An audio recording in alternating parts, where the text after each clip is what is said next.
What is up, guys? Eric here from Real Film Reviews, bringing you another movie review, this time for the new Matthew McConaughey film, Gold. Gold is directed by Stephen Gaghan, who is famous for writing the film Traffic. It stars Matthew McConaughey, Edgar Ramirez, Bryce Dallas Howard, and Corey Stoll. It tells the story of a prospector in Reno, Nevada, who was down on his luck. His family had had so much luck in the business of finding gold and rare metals, but after the passing of his father, he then sort of falls into disarray and is unable to keep the business going at the same level. They are struggling to get by, if they are getting by at all.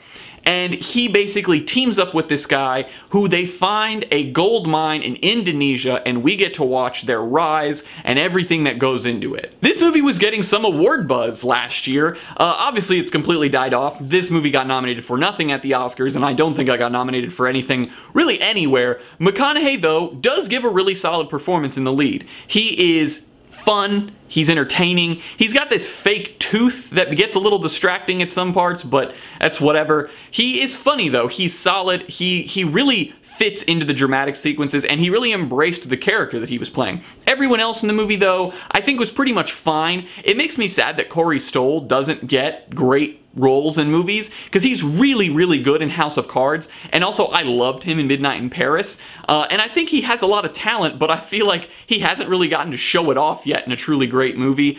Other than that, Edgar Ramirez was solid. Bryce Dallas Howard was also a big name that didn't have that big of a role in the film, similar to Corey Stoll. However, she was good. The story, though, is what makes this movie so interesting, because I know nothing about being a prospector. I know nothing about how metals are found in the earth and how we have gold and all this stuff. And it was really cool to watch, to see the drilling process and how this business worked to make money. It was enjoyable, and it's something that I'd never seen on screen before. To go with that, the writing of this film, Stephen Gaghan wrote and directed it. It's really good. The writing is solid. The dialogue sequences are really good. The speeches that are given at certain times in the film are really solid.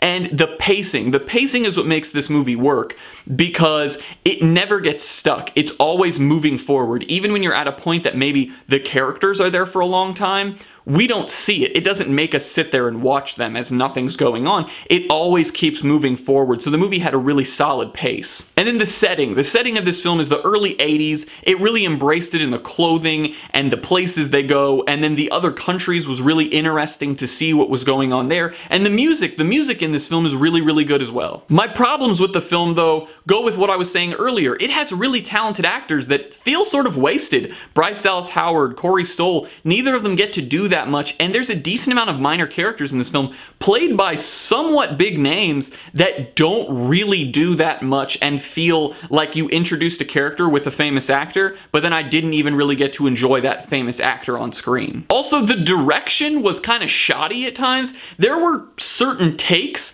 that were out of focus, it looked like. I don't know for sure if they were, but it would start and it would straight up look grainy and out of focus. And then as the camera would pan around, it would maybe get better, or once there was a cut it was fine, but I just didn't understand why there was any moment that should have been out of focus. This is a professional movie. Like, there were at least two that I can remember right now that were vividly out of focus. My biggest issue with this film, though, is it doesn't feel fresh. The writing and the storytelling is entertaining, but the story itself, even though it's based on a true story, it's not fresh. The movie feels extremely similar to things we've seen before on screen, particularly The Wolf of Wall Street, which ironically Matthew McConaughey is in the very beginning of that film as well, but it feels very similar to that in its flow, in the story it's telling, in the excitement that it brings, and because of that, nothing in it was that surprising, because this movie is nowhere near as good as The Wolf of Wall Street. It doesn't have as much gusto as that film did, or as much energy, so I think even though it feels similar, it falls very much short. I'm gonna give Gold a C+. It was a fun story. It told me about things I didn't know anything about, and we get a fun Matthew McConaughey performance out of it. He's really good in it, And even though it didn't live up to, I think, the expectations a lot of people had put on it last year, it was still a pretty good time. And if you liked Wolf of Wall Street, I think you'd probably enjoy this movie. It's not as good as Wolf of Wall Street, but it's still a pretty solid, enjoyable film. Well guys, as always, I'm Eric. If you enjoyed this review, please do like, subscribe, comment down below what you thought of Gold, share everything we do here on Real Film Reviews, and I hope to see you guys later.